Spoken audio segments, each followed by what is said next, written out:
Good evening, everyone. Good evening, everyone.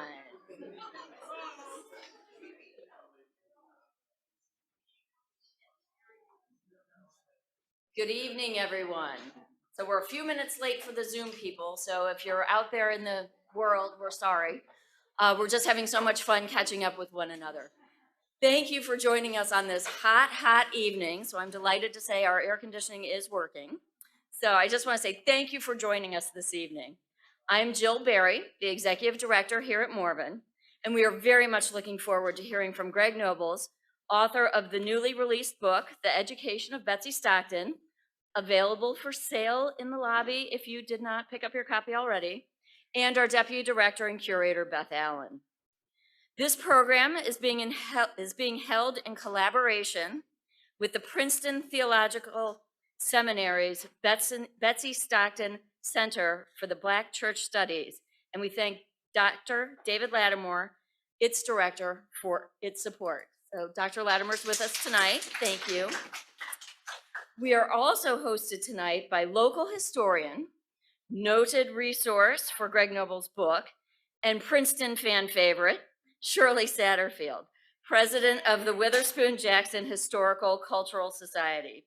Shirley, would you like to say a few words to start us tonight? Thank you, Shirley.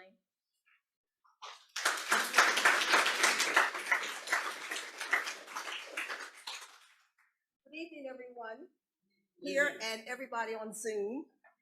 I am also going to welcome each one of you here at this beautiful Princeton location where history through the ages is shared and respected and nature's beauty abounds. We are present this evening because we have heard about, read about, want to know more about a mulatto woman who was born a slave, who was not formally educated, however became a determined, dedicated, and beloved missionary and teacher. You are warmly welcome to visit Witherspoon Street Presbyterian Church to see 3 dedications to Elizabeth Stockton, visit the Princeton Theological Seminary to view her picture at the library that was commissioned for our church in 1990, read the plaque that is in the front of the gardens at Princeton University dedicated to Betsey Stockton. However, this noted woman will come alive this evening as we listen to the adventures of her life, but also hear about the many prominent residents and the services that were part of her life. The one who is waiting patiently for me to finish so that he will start his book is The Education of Betsey Stockton, is Dr. Gregory Nobles, who received his undergraduate degree from Princeton University, his PhD from the University of Michigan, and spent most of his academic career at Georgia Tech in Atlanta, Georgia. At Georgia Tech, he taught U.S. history and held several administrative positions. Dr. Nobles is now a professor emeritus of history at Georgia Institute of Technology. He had the good fortune to be the Mellon Distinguished Scholar in Residence at the American pronounce it for me, thank you very much, Society in Worcester, Massachusetts, and the Robert C. Ritchie Distinguished Fellow in Early American History at the Huntington Library in San Marino, California. It was at those 2 institutions that he did the research and writing for the book about Betsey Stockton.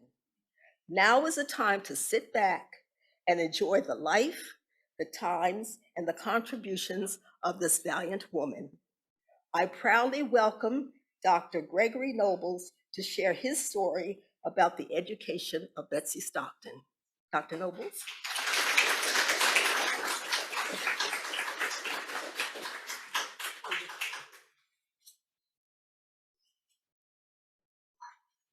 Well, I want to give my thanks to Shirley for a very kind introduction.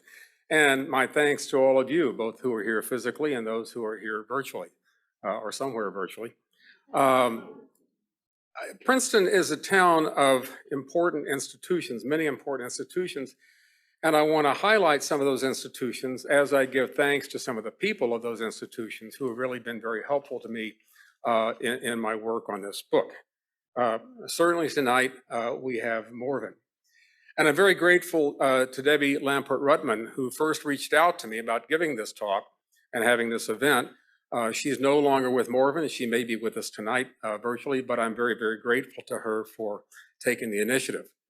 And even though Debbie Lampert-Rutman is no longer at Morven, I'm very happy with the people who are. Jill Berry, who is executive director and providing, I think, very good leadership in terms of the way Morven tells its story, or stories plural, about the past, and is broadening the reach of Morven in terms of how it presents the past. I'm especially grateful to Joe Murphy here, who is providing technical assistance.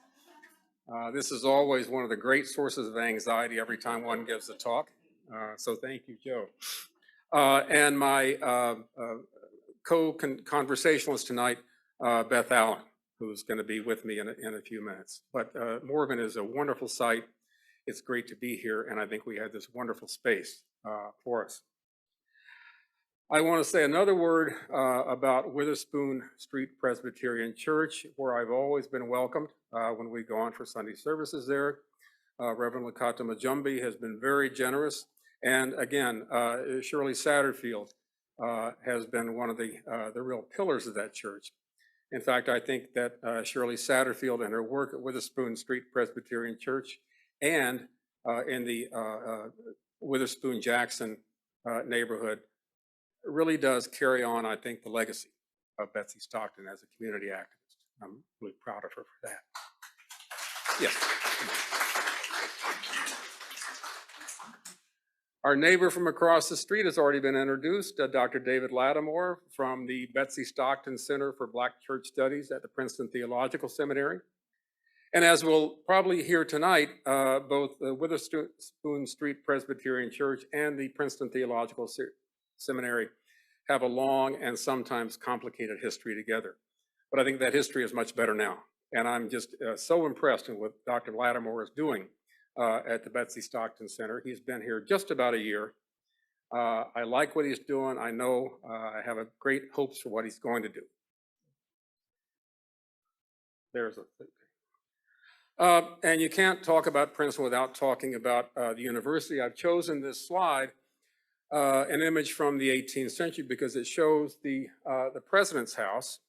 And this leads me to say a word of praise for my friend Marnie Sandweiss, a fellow professor of history at Princeton, who some years ago came to Princeton and started, without much institutional support, the Princeton Slavery Project.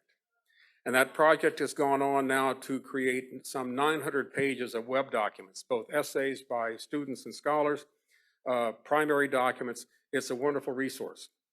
And one of the things that the Princeton Slavery Project has told us is that the first 9 presidents of Princeton, including this one, Asheville Green, were slaveholders at some point in their lives. Asheville Green is an important figure in Betsey Stockton's story.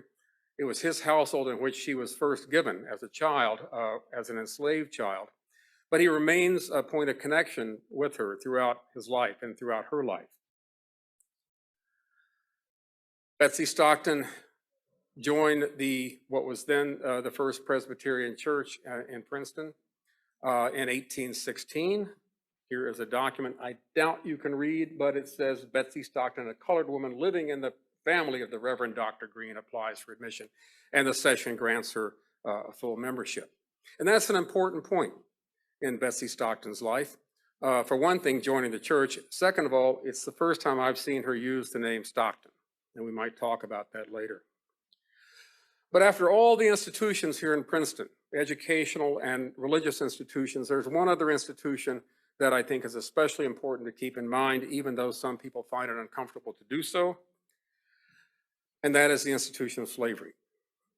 And this ad from the newspaper in 1816, the same year that Betsey Stockton joins the Presbyterian Church, is for a young woman who is for sale.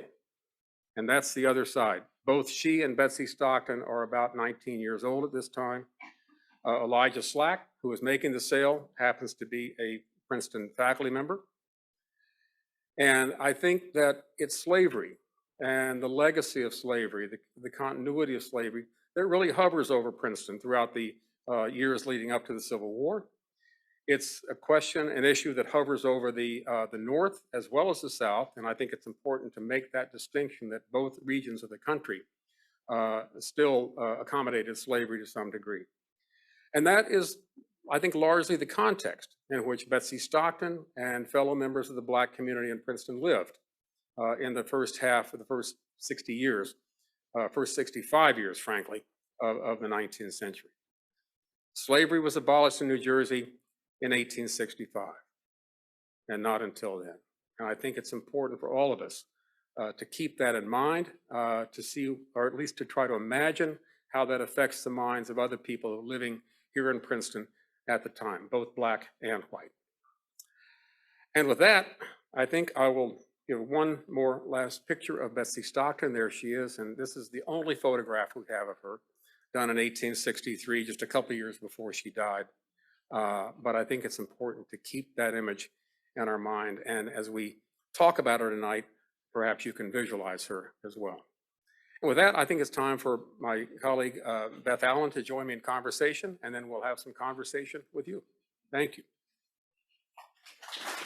Joe.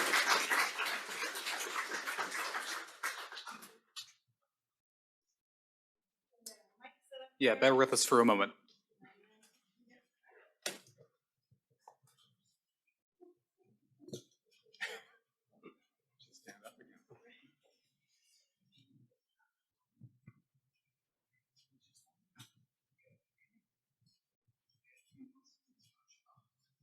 Thank you.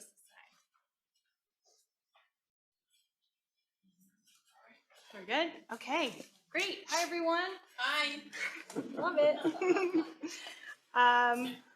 Congratulations Thank on you a very wonderful much. book. Good. We're so excited to have you here. As you can imagine, as a home of the Stockton, it's not infrequent that I get an email or a phone call probably every few months or so saying, I'm trying to find out about Betsey Stockton. She must have been born at Morven, which she was not born at Morven. She was born at Constitution Hill to a cousin of our Stockton. But I'm just thrilled to have this book as a reference to share as these questions come up as frequently as they do. So thank you. Sure. Thank you. So let's get started. My Okay. first question, in your book, it's very clear, and it's probably one of the more incredible facts of Betsey's life, that despite being born into slavery, she sees more of the world than most Americans during her time ever would or could. And I think this ties into the title of your book, Betsey Stockton, The Education of Betsey Stockton, An Odyssey of Freedom. So I thought we could start by talking about the word choice of odyssey. Well, it was a very conscious choice. I think odyssey quite often becomes a throwaway term for travel, a trip, some kind of journey.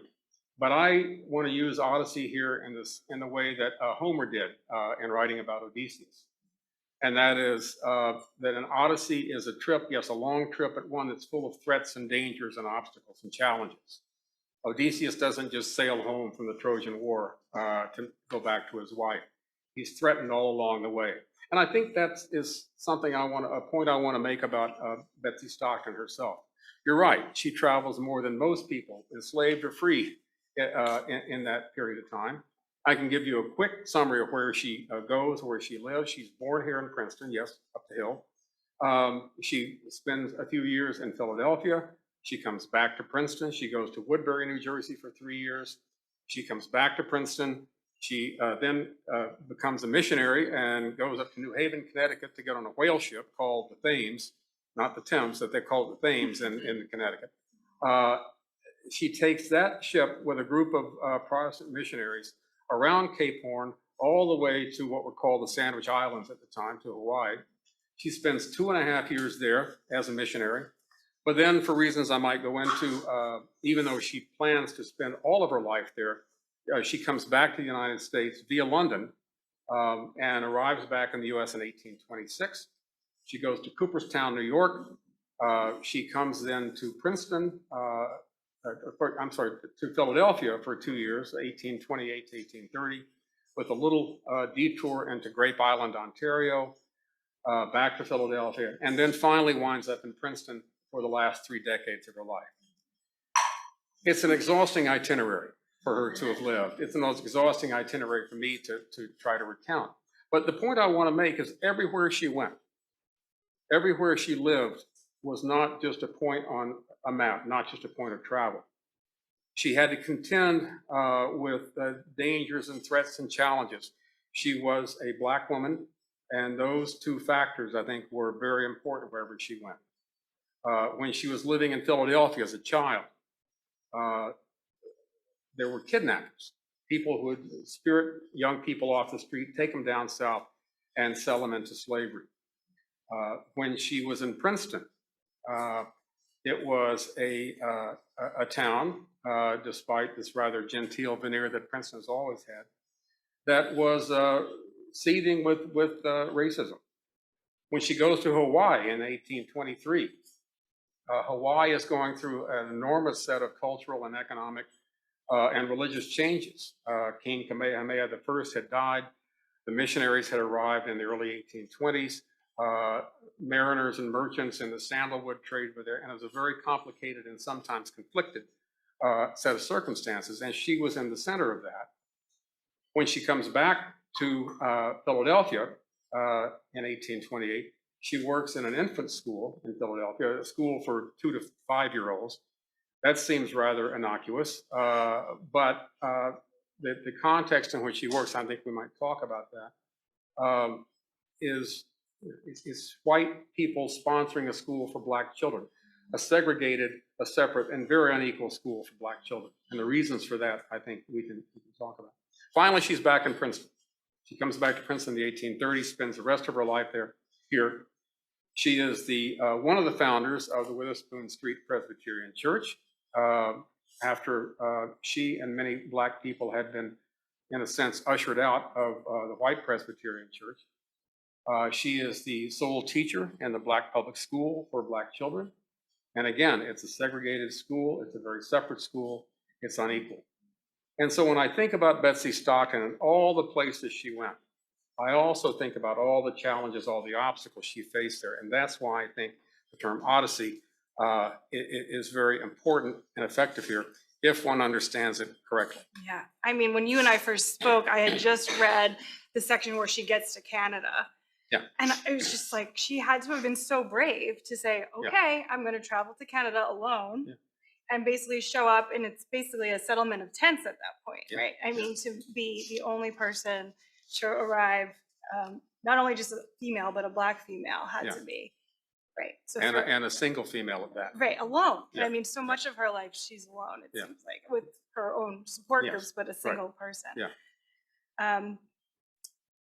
Much of Betsey's early life is documented in the Diary of Ashbel Green, who you showed us before, the man who enslaved her. You talk about using his diary and, quote, reading against the grain of beliefs and bias. And, you know, of course, we have to do that anytime we read history. Any primary source document has its bias, but it's even harder, I imagine, and definitely even more important when the sources you are using are written by someone who owns your subject, right? So I was wondering if you could talk to us more about how you did read against the grain in someone like Ashbel Green. Well, he's a fascinating and complicated character, and his diary is some hundreds of pages, all neatly typed, double-spaced over in the Rare Books and Special Collection at the university. I recommend, if you want to spend many, many days reading, there it is. But I think about, when I think about Ashbel Green, I think he's one of these people where you can take him seriously, but not always literally. That I think there's a way in which you read past at what he's saying and try to find what might be an unintended meaning, or sometimes the silences, the things he doesn't talk about. Just a couple of examples. Ashbel Green writes in his diary in 1804, on one day he writes, "Bet played the mischief," talking about Betsey. She's 6 years old at the time. "Bet played the mischief." The next day he writes, "Puked up my breakfast and corrected Bet." And that's all he writes. And I thought, well, corrected, that's kind of an anodyne term. It has many possible meanings. And so I began to think, well, what exactly does Asheville Green mean by corrected, or what could he mean? And then as you read on in the diary, you see he also corrects his own sons, sometimes by slapping them, hitting them. Later on, in the 18 teens, he has a young black man named John living in his household. John is not, I don't think, enslaved, but indentured, but he's there nonetheless. And Green writes at one point, I whipped John. And so it makes me think, when Asheville Green says, I corrected Bet, what form of correction did he apply? It could be verbal admonition, it could be physical punishment. One at least has to speculate. Asheville Green also writes, when he writes a letter of recommendation for Betsey Stockton to go off to be a missionary in Hawaii, he describes her, it says, when she was young, she was wild and thoughtless. And I'm thinking, well, sometimes, yeah, teenagers are like that. But also I wondered about, maybe that was Asheville Green speaking more about himself than about her.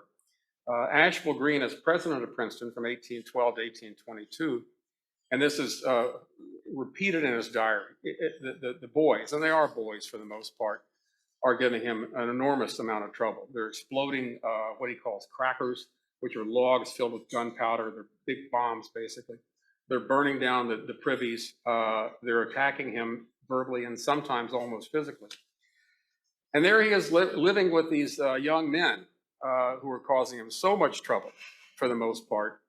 And he has this young woman, this young black woman, who's maybe causing him trouble. Maybe he just projects all that anxiety, that hostility onto her. And at one point, he sends her away. He sells 3 years of her time to go down to another Presbyterian minister, Nathaniel Todd, down in Woodbury, New Jersey, down in Gloucester County. And he gets her out of the house. He sends her away. And then she comes back in 1816, joins the church, and the rest is history. I think when you read sources, historical sources, especially when white people in positions of authority or power writing about black people, one always has to ask the question, what's really going on here? And sometimes you don't know. Sometimes you really can't tell. But at least the asking is more important than sometimes than the knowing. Right.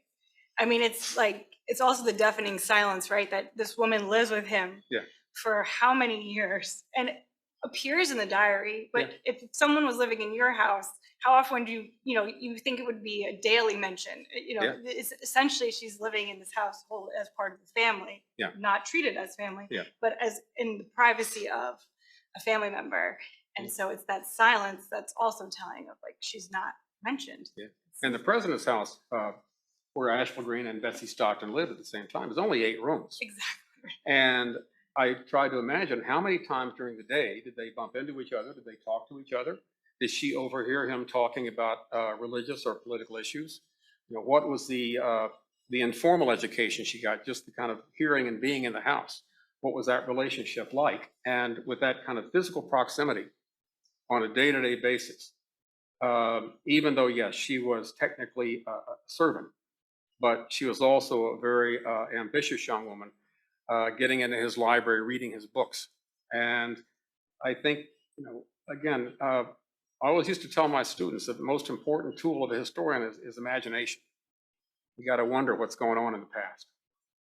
And I think it's fascinating to wonder about her and him and their relationship that lasted until the day he died in 1848.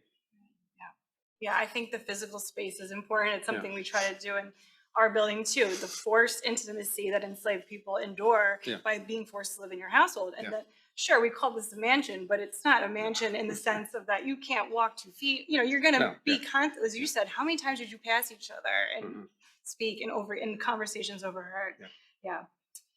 So one of the things that struck me the most is that while sources around her are limited, it seems that nearly every single time something is mentioned surrounding her work as an educator, it's absolutely glowing, right? I mean, consistent. I mean, I couldn't believe how many times you'd be like, okay, here's a direct quote, and it's like, she's incredible. She is consistently documented from Hawaii, Philadelphia, Canada, Princeton as an outstanding teacher. Indeed, one who does what others can't. She leaves the infant school in Philadelphia, attendance drops. She comes to Princeton, and attendance goes up. So it's like she clearly had this thing about her. And so two things came to my mind about why that might be, and I thought we could talk about those. Sure. The first one is her obvious, very real hunger for learning, right? Her own self-education was the proof of the power of literacy, which is what the gift she then bestows upon all of her communities. Yeah. So maybe you can tell us more about that. Mhm. And then I also just think she must have been a born teacher and like had this love of children. So when you and I talked on the phone, I was like, so she runs the infant school in Philadelphia, right? And children 6 and under. I have a 6-year-old, I have a 4-year-old, and I have a 2-year-old. And when Betsy's in Philadelphia, the attendance rises to 100 students. Yeah. Can you imagine a room with 100 children under 6 years old? I mean, I can. It's insane. And so it was her and another woman. Yeah. And I just think it's incredible. And these families clearly loved her. Yeah. The children loved her. I also think we talked about how it's something magical when a child first starts school. They love their teacher the way they love their mother in many ways, if it's a good teacher. That person is so important to them. Yeah. And so I just think that speaks volumes that you see that it starts at like 60 and then it's Yeah. 80 kids and then Yeah. it's 100 kids. Yeah. So yeah, there's a lot to talk about there, but. There is. And I think the real proof of that, there's a wonderful moment. Betsey Stockton is teaching in this infant school in Philadelphia on Gaskell Street, a very short, grungy street on the south side. But she has a school, and she has 60, 70, 80, 100 children, all between the ages of 3 and 5. And there's a group of white women, middle-class white women, very, well-meaning, and they're the visiting board that comes in to check on her periodically, and they rate, oh, she's wonderful, it's good, the school is flourishing, all of that. But to me, the real proof of that comes when at one point Betsey Stockton is ill, and she takes some time off from teaching, and so the white women on the visiting committee say, well, we'll run the school. And you know what happens to substitute teachers all the time? They come in and it's chaos. And finally they say, well, we're just going to wait till she comes back. Right, they shut it down, right? Yeah, they couldn't do it. They couldn't do it. And so, yeah, she is a good teacher. There are some reports that go to the New Jersey Superintendent of Education in the 1840s and 50s. And it's almost like they're checking the box. The superintendent of Princeton says, yeah, Betsey Stockton, doing a great job. But it's too easy, I think, to take that for granted. She was committed to that, and in the United States, and even in the North at the time, teaching Black children was not to be taken for granted at all. In fact, it was not to be allowed by many people. It was not much supported by people in the white community. And there had been attacks upon schools for Black children. In fact, when white mobs attacked Black institutions, it was first the church and then the school. Happily, her school in Princeton was not attacked, at least in that way. But I think it was in some ways a very courageous and in many ways even a radical act to be teaching school. And for her, I think it was a very strong sense of calling, a sense of mission. When she was a teenager, she developed this sense that what she wanted to do was to teach Black children or teach children of color somewhere, perhaps in Hawaii. And she does that for really her whole life. And I think that commitment is not something that you say, well, she was just a teacher. There's no such thing as just a teacher in the Black communities in the years before the Civil War. And so I think that has to be you mentioned a moment her courage. Yeah.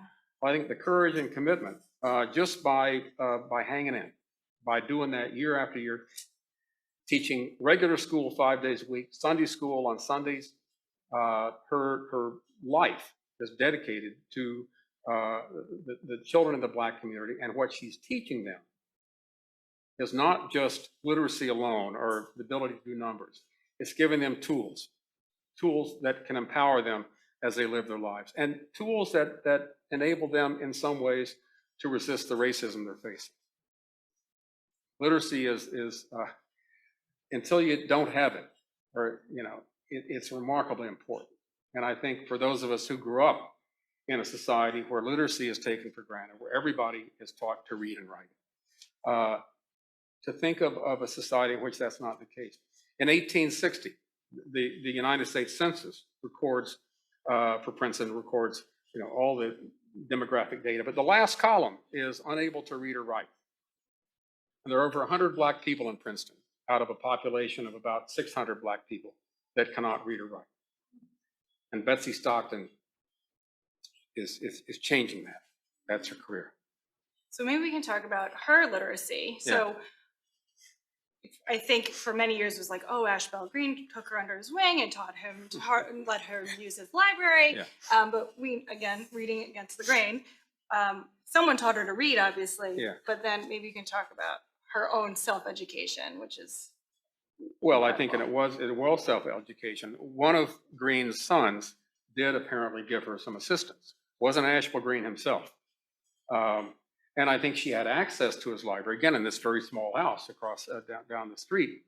And she wasn't reading just fluff. She was reading works of serious theology, of history. And she became not just literate, she became, I think, intellectual. And to me, the proof of that is she's on this whale ship sailing to Hawaii. And she's writing a journal, which is the longest piece of writing we have by her. And she's quoting John Milton. She's quoting the Bible. She's quoting all sorts of sources. And there's no library on board this ship. She wasn't looking it up. It was all in her head. And she had committed that to memory. I think she'd committed herself to that kind of education. And again, it's one thing for someone to learn to read and write. Frederick Douglass very famously talks about tricking white boys into teaching him the alphabet. I think Betsey Stockton might have had to use a little bit of, if not trickery, at least trying to get what she could from this book-filled house that she lived in. And she saw them as serious objects, things for her to look at, things for her to read, and to, again, not just to thumb through, but to take very seriously. Right, and I mean, we're talking religious, it's high-level text, I think, is the point that I think I maybe took for granted before, but you even quote seminary students who are like, Betsey knows all of this as well or better than we do. And to think, they're doing how many years of schooling and she's able to come to their level on her own speaks, incredibly of her own intelligence. And she never quits. When she's in her 60s, there's a young Princeton Theological Seminary student, Mr. Mudge, who's working with her on reading Caesar's commentaries. She's learning Latin in her 60s. I quit at 14.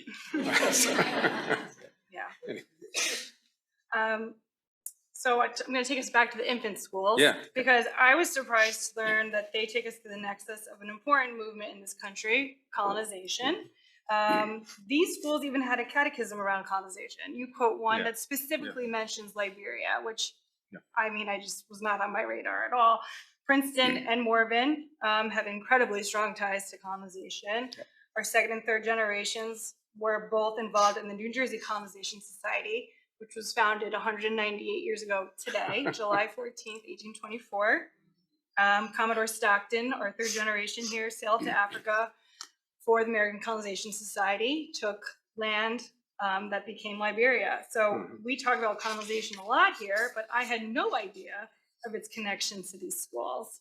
So maybe you can tell us more about that. Okay, let me say a brief word about colonization, period. Sure. In some ways, colonization started here in Princeton. At least one of the leaders, the founders of the American Colonization Society, was a pastor, a theological seminary graduate named Robert Finley. He lived in Basking Ridge, New Jersey. He had been a student of Ashbel Green's. And the Commodore was a student of Finley. Yeah, okay. Right. So it all fits together. Colonization was one of those ideas that many people thought was rather benign. And the idea was to take enslaved Black people, buy them out of slavery, and take also free Blacks and ship them to Africa.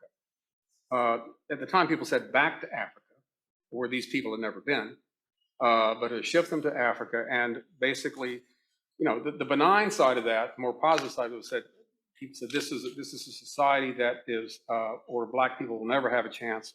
Better they go across the ocean and start a new society there. Right, that was the positive side. I think a lot of people simply wanted to get them out of the United States.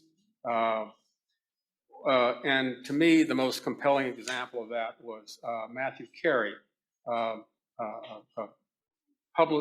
publisher and polemicist in Philadelphia, who wrote quite a bit. He was a big promoter of colonization. And what Matthew Carey did was he did the math. And he said, you know, the black population in America is growing this fast every year. And if you project out, there are going to be a lot of them. And his solution was, let's send thousands of them, as many as we can, away to some other place. Now, in the beginning, in the 18 teens, there were some black people who thought that colonization might not be such a bad idea.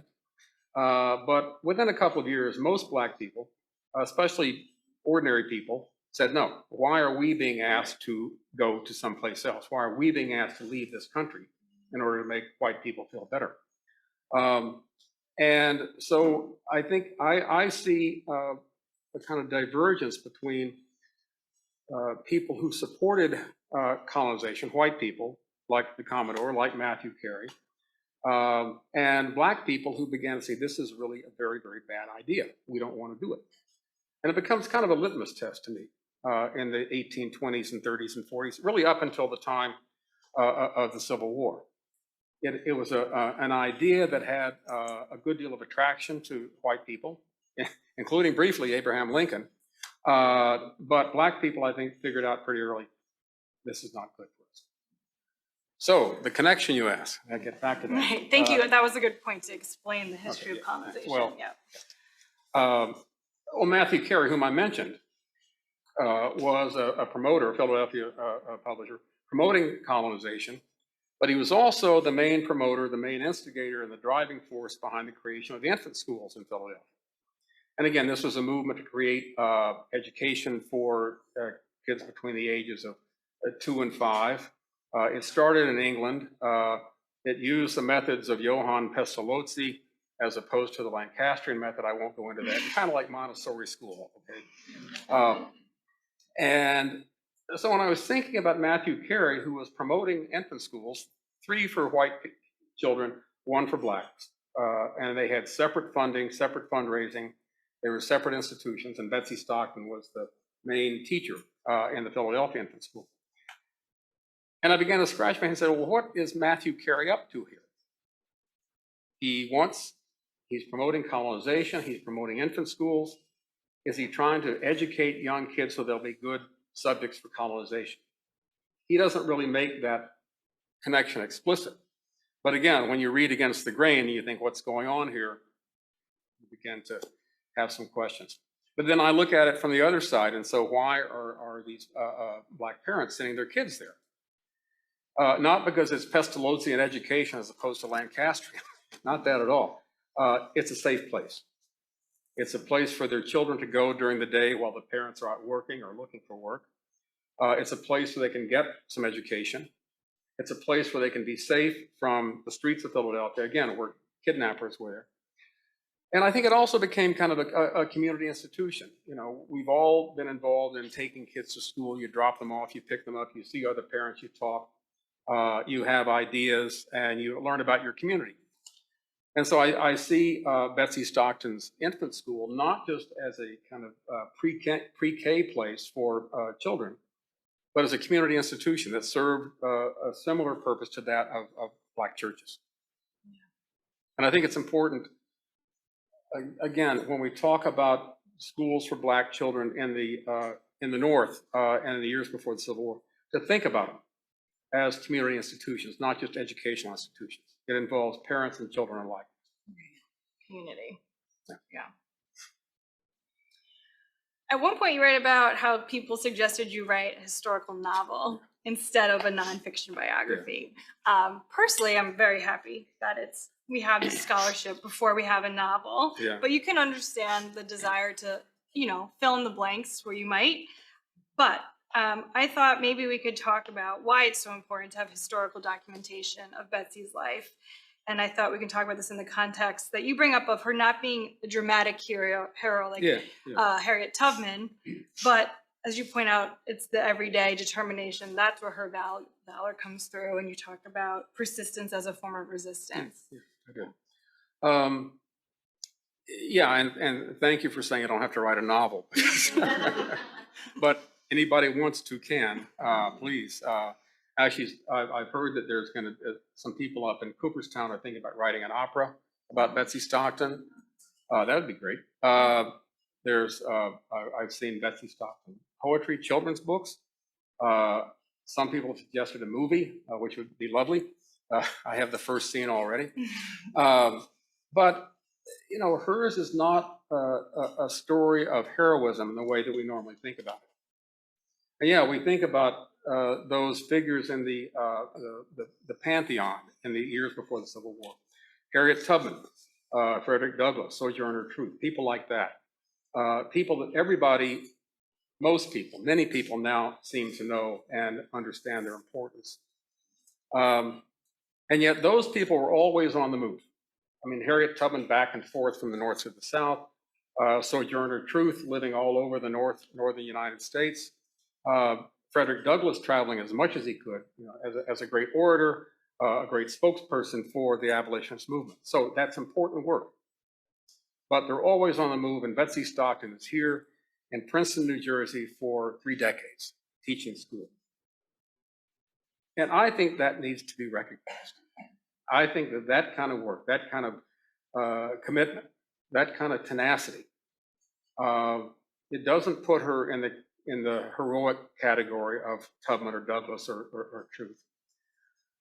But I do think that it's important for us to recognize people who do that kind of thing, who stay and try to make a community work, try to make a community strong, given all the threats surrounding it.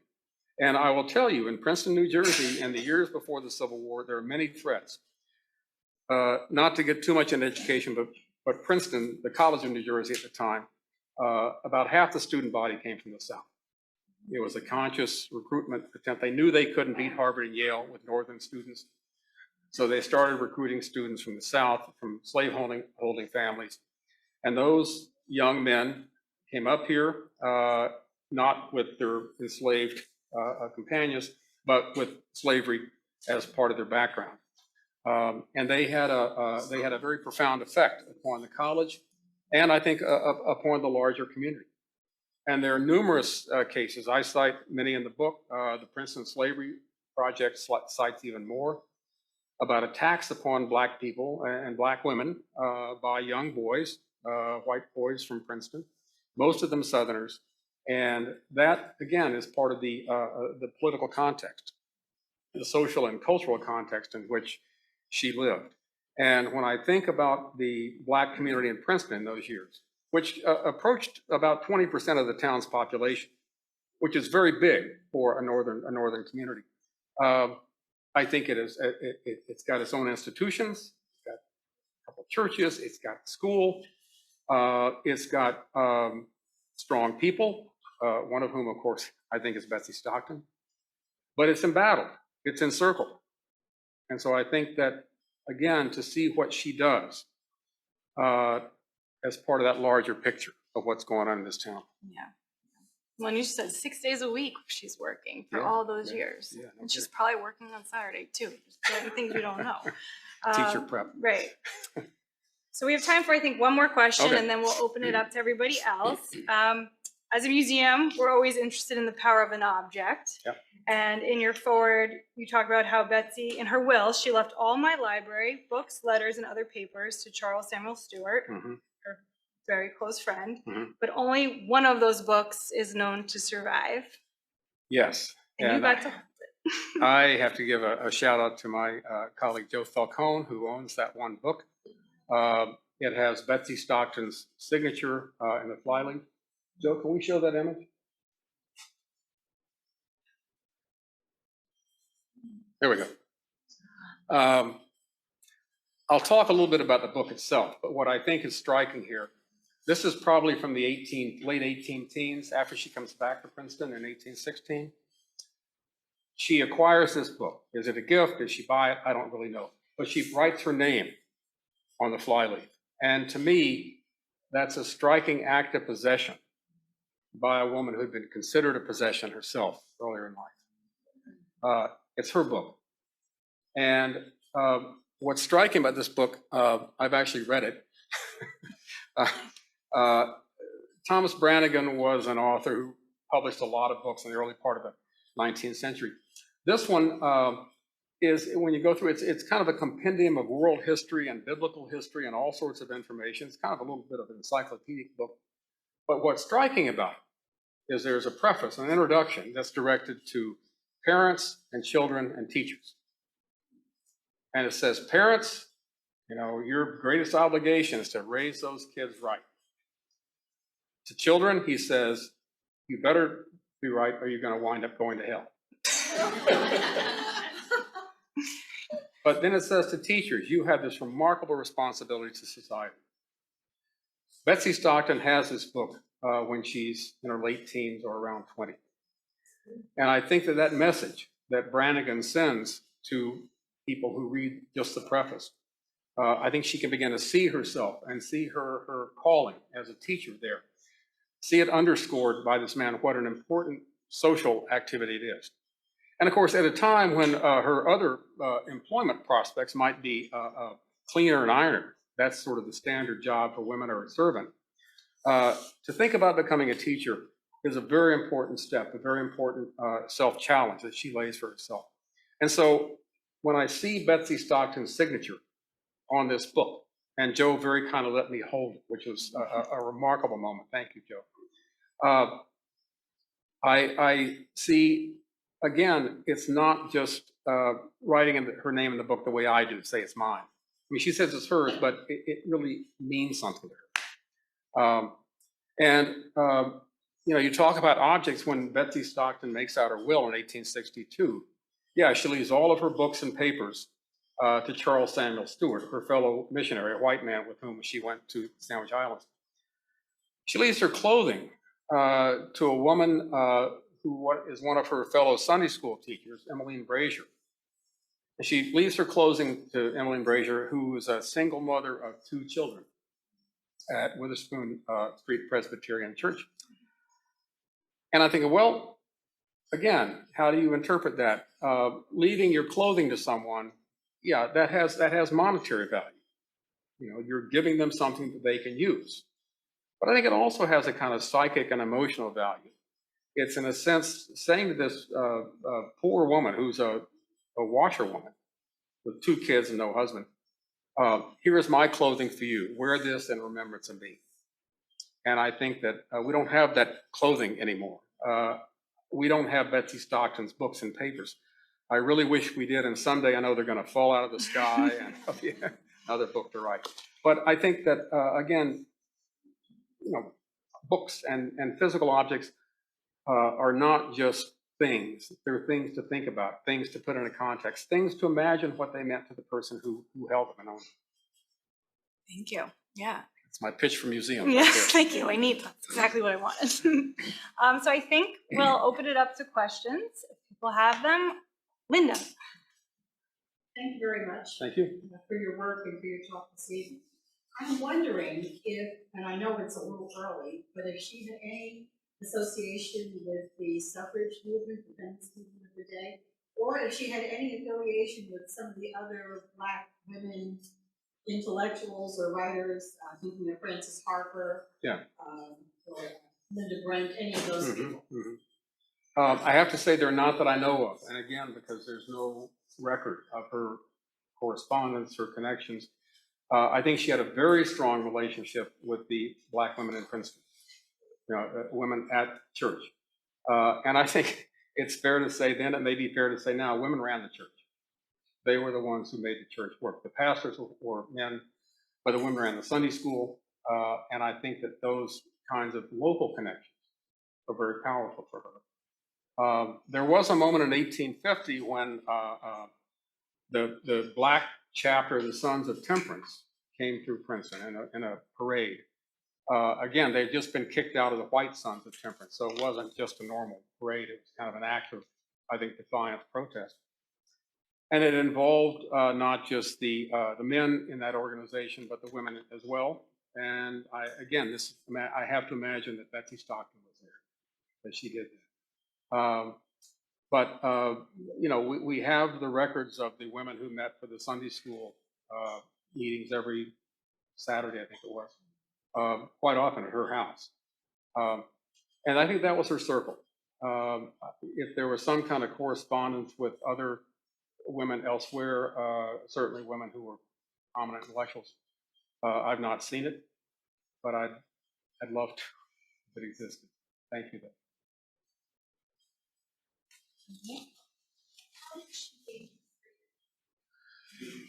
Asheville Green gave it to her. The way New Jersey was, oh, I'm sorry, how did she gain her freedom? Betsey Stockton. She was given as a child, as an enslaved child, into Asheville Green's household sometime before 1804. And he writes later, my wife and I never intended to keep her as a slave, although they did for a few years. But at some point in there, he emancipates her from slavery. And here's an important point. Emancipation from slavery doesn't mean freedom altogether. Quite often what happened was that slaveholders would grant freedom from slavery to their enslaved people, but then keep them as indentured servants. And of course, there's no document I've found where Asheville Green writes and says, I'm emancipating Betsey Stockton. But in the 1810 census, at a time when she would be about 11 or 12 years old, his household in Philadelphia has him and his wife and 2 sons, and then 2 other people who are called free people, otherwise, you know, identified. And one of them is a young child. And I've got to know that she was not enslaved by 1810.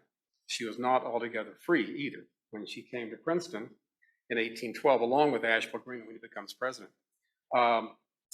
She's still, I think, in a form of unfreedom, if that's a good term to use. And then he sells 3 years of her time to somebody else. He has the power to do that, the legal power. And I think also the master's authority to do that.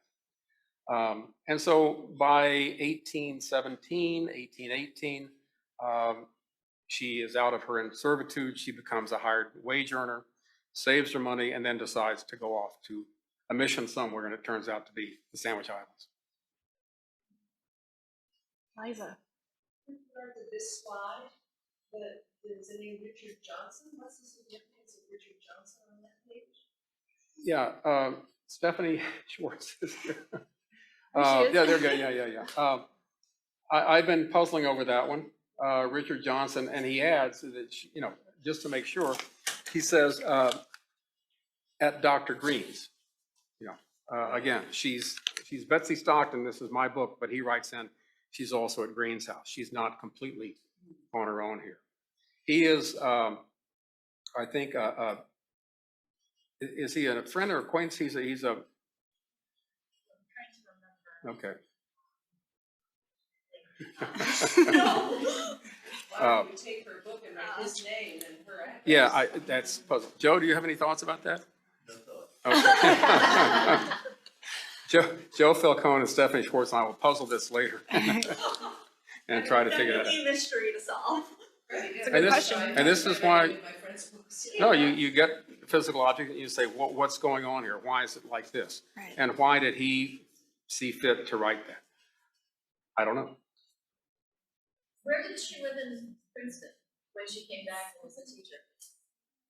She lived in what is now the Witherspoon Jackson neighborhood on Corey? Ford Street. Yeah. She lived alone, and every time the decennial census is taken, 1840, 1850, 1860, only in one case is there somebody else living with her.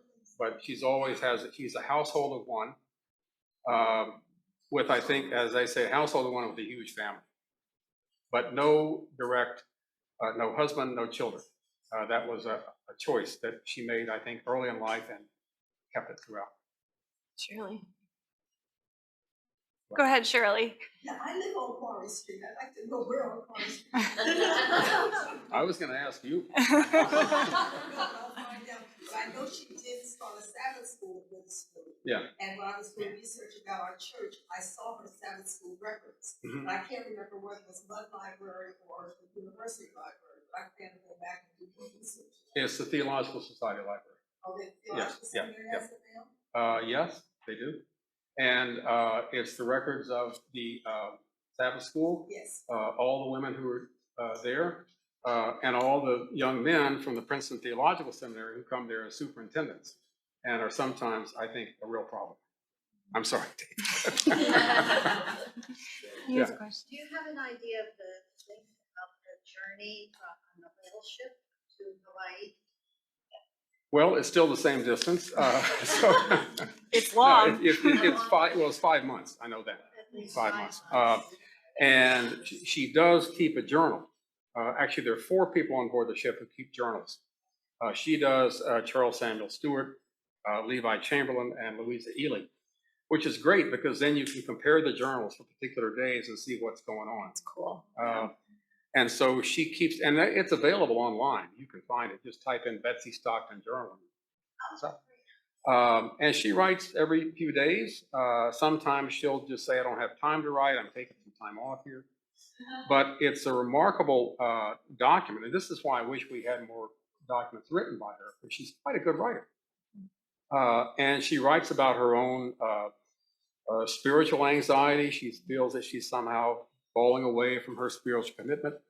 She writes about kind of joking around with the sailors. And you can imagine missionaries and whalemen. Yes. That's a great combination.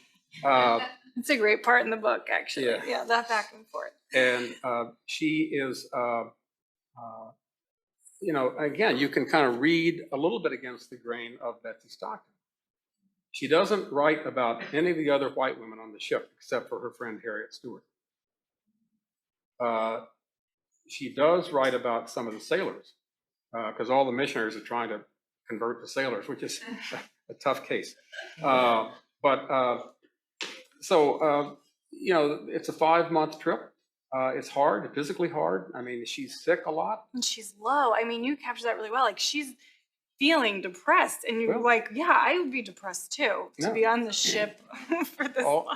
All the other missionaries, except for 4 Pacific Island men, were all newlyweds. They all got married about a month or 2 before the ship took off. She is the only single woman on the ship. She's the only Black woman on the ship. And I think you can kind of imagine her physical and even, spiritual isolation. So when they finally get to the Sandwich Islands, and she's, I think, relieved, as they all are, to get off this ship after 5 months. It's a real chronicle of the ups and downs. I mean, physical ups and downs on the ship, but also the emotional ups and downs that she experiences.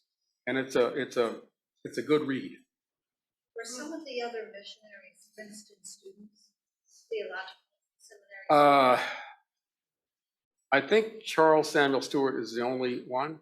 I would have to go back and check. Most of them were New Englanders, but they all convened in New Haven to take off, and they all thought they're never coming back. That's the one that once you go to Hawaii or the Sandwich Islands, you don't think you're going to have a return trip. It turns out she did, but they all go thinking we're going to die there.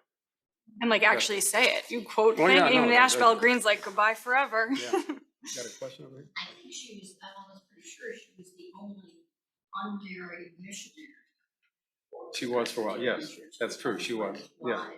She was the only unmarried female missionary. Right. Yeah, there are a couple of unmarried male. Yeah, I'm sorry. Okay, it's got to be technical. Yeah. Thank you for your scholarship. When you talk about Betsey Stockton being unmarried and not being connected, have you found other information about other family members, people who may have been connected to her, particularly those who may have even also had the last name Stockton? I'm specifically thinking about a person an African American here in Princeton, who's referenced in the Princeton slavery report, Isaac Stockton, who was living in the home that is now known as the Paul Robeson House of Princeton. Yep. In 1835, when the student-led lynch mob came from Princeton University down in September of 1835. Yeah. And he was the one who answered the door when the lynch mob came and to retrieve the white abolitionists Right, that yeah. had been going in the house. His name was Isaac Stockton. And so I'm just wondering if there's any connection between any other African Americans in Princeton who had the last name Stockton, or maybe who had different last names that may have been connected to Betsey Stockton. There are a number of Black people in Princeton with the last name Stockton. You can look in the church records of the Presbyterian Church. In fact, there was another Betsey Stockton. That threw me for a minute. Right, there was. She was married to George, but that's something else. I don't think she had any what I would call real kin. It's hard to say because people who were born into slavery, you know, they all might be given the name Stockton, or perhaps I think in her case she adopted it, she took it. And the only exception is that in 1850 there's a young teenager named Mary Henley living in Betsey Stockton's house, and she's written as I'm sorry. I back up. When Betsey Stockton gives her clothing away in her will, she calls Emmeline Brazier her niece. I think there's a lot of fictive kin in the Black community, just as Betsey Stockton was called quite often Aunt Betsy by some people, mostly white people. You know, I think that she might have embraced other people as family, but I don't think there are any who might. It's hard to say who's actually a blood relative, because people born into slavery don't get the benefit of birth certificates and all that family history. And the Stockton family in Princeton was huge. You know, there were we have our Stocktons, but there were siblings and cousins, and there were a lot of Stocktons. There are a lot of Betsey Stocktons back in the 18th and 19th century. I mean, We do have a question from the Zoomiverse. Oh. So I just want to say, where are they? what did she do when she was in Cooperstown? She lived in Cooperstown with the Stewart family. The reason they came back from Hawaii was that Harriet Stewart was ill, and they figured the only thing that would save her was to get out of Hawaii and go to oddly enough, a cooler climate. So maybe you can relate today. They went back to Cooperstown. By then, the Stewart family had 2 children, young children. They had a third while she was there. And so I think she stayed with the Stewart family in Cooperstown as a friend, not a servant. She was listed on the ship's document when she came back from England as a nurse, but that was probably just something that the customs agent scribbled out. So she lived with the Stewarts. Charles Stewart was off a lot trying to raise money for other missionary activities. And so she and Harry, who became very, very close friends, I think that relationship was a very strong and genuine one. And so she lived with them. She was part of the household. I wouldn't call her a domestic. She was just part of the household. 1828, she gets a job offer in Philadelphia to go down to Philadelphia and run this infant school. She does until Harriet dies, and then she goes back to take care of the Stewart children. And of course, she's buried in the Stewart plot in Cooperstown, not here in Princeton. And that was something that she had always wanted. I talk about Betsey Stockton as being a pillar of the Black community and a bridge to the white. And I think she did that. And I think her friendship, her commitment to the Stewarts was lifelong and very, very strong and significant. And I think it doesn't detract in any way from her role as a significant member of the Black community here. I cut off Shirley, so. Don't do that. Say that my family pew is right next to Betsey Stockton's window in our church. Yeah. And it actually says Elizabeth Stockton Yes. from her scholars. Yeah. Why is it that every sing we sing it says Betsey Stockton, her given name is Elizabeth? Well, I think it might have been. I've puzzled over that because I've seen Elizabeth used twice. Once in the 1850 census and in that window presented by the scholars of Elizabeth Stockton. Every other reference I've seen to her, including her tombstone, says Betsy. Now, I will say that the Stockton family, the Richard Stockton family, had a number of women in the 18th century and in the early 19th century, also white women named Betsey Stockton. In fact, Asheville Green's wife, Elizabeth Stockton Green, he addressed in letters as Betsy. And I don't know when the window, when the scholars, as they put it, created the window, if they chose Elizabeth as a term that they had known in talking to her, or they wanted a term to kind of give her a more formal sounding name.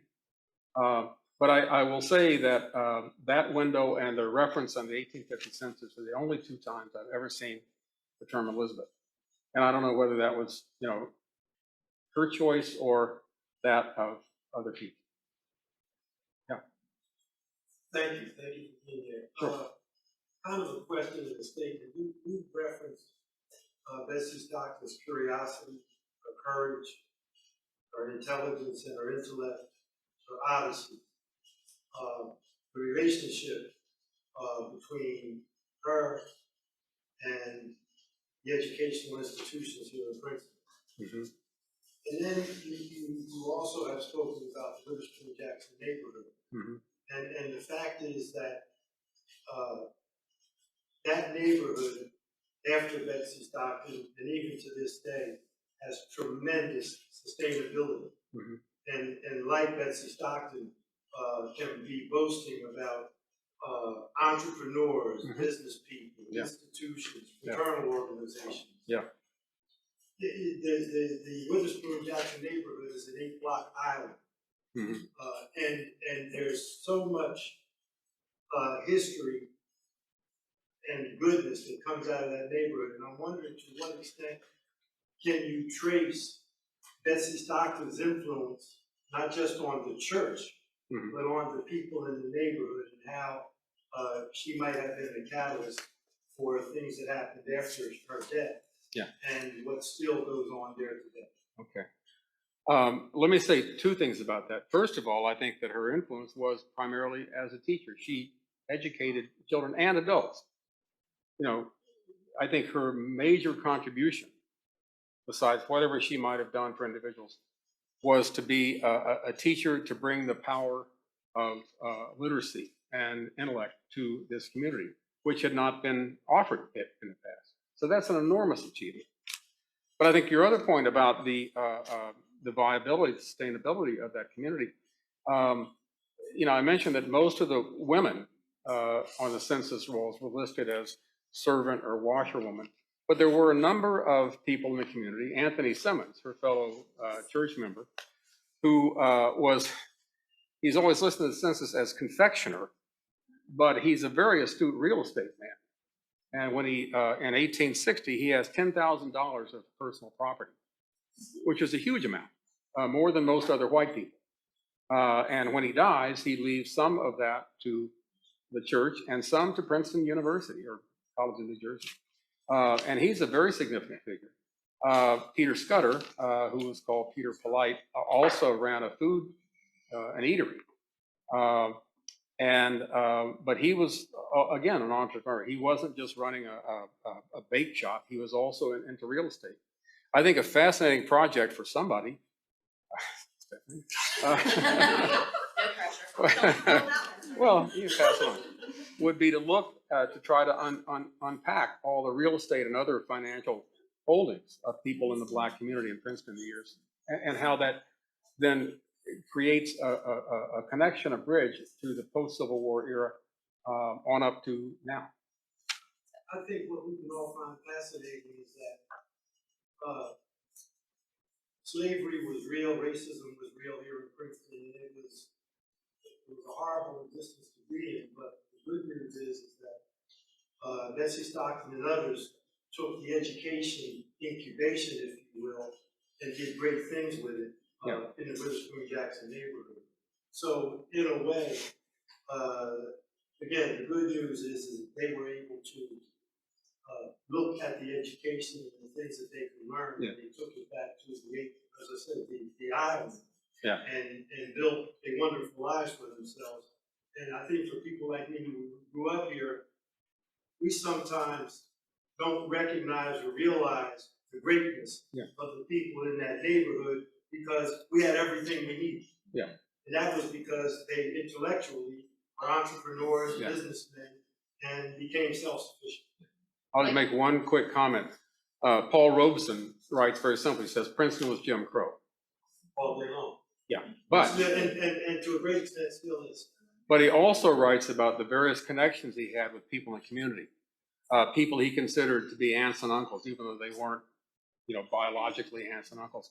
That closeness to the community, the sense that he was there, part of it, and he saw what happened to his father and his mother and how they had to move away. But his early years in Princeton were very important to him in learning about the racism of the community, the larger community, but also the connections and the closeness within that Black community. Thank you.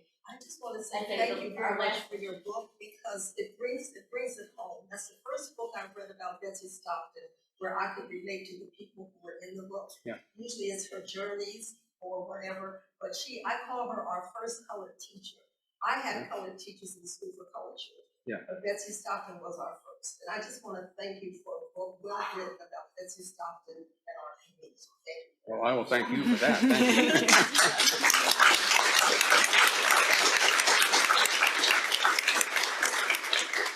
And just reflecting on this evening, I wanted, it's the importance of the people who grind day in and day out.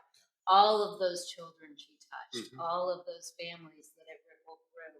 And, the fun stories are the big epic journeys, but it's the people who grind that really make a big difference. And I think that's one of the stories that Betsey shares with all of us. So I want to thank you all for coming. Greg has been so kind. He will do a book signing out. We'll do that in the ante room, and I'm sure he'll answer some questions there. But this is such an important work, and we're so delighted to be part of your book launch. Thank you. And we're just thrilled. So thank you to the seminary across the street. Thank you to the Twin Jackson community, and thank you all for being here tonight. Thank you. Yeah.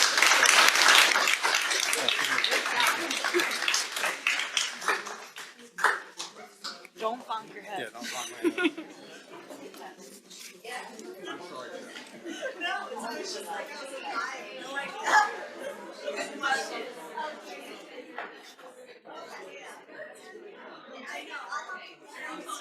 like,